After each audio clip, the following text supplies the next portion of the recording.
शुक्लांबरधरं विष्णुं शशिवर्णं चतुर्भुजं प्रसन्नवदनं ध्यायः सर्वविघ्नोपशान्तये।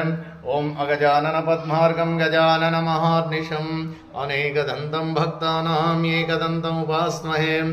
ॐ सुमुखाय नमः, ॐ एकदन्ताय नमः, ॐ कपिलाय नमः, ॐ गजकर्णाय नमः, ॐ लंबोदराय नमः, ॐ विकटाय नमः, ॐ विघ्नराजाय नमः, ॐ गणाधिपाय नमः, ॐ धूम्रकेतवे नमः, ॐ गणाध्यक्षाय नमः, ॐ पालचन्द्राय नमः, ॐ गजाननाय नमः, ॐ श्री महागणाधिपतये नमः। द्वादशनामपूर्वगणानाविधपरिमलपुष्पाणि समर्पयामि। दिव्यधूपमग्रयामि, दीपं दर्शयामि, धूपदीपनैवेद्यानन्तरम् आचमनं समर्पयामि। हरः ओम् इति श्रीविघ्नेश्वरपूजां समर्पयामि। श्री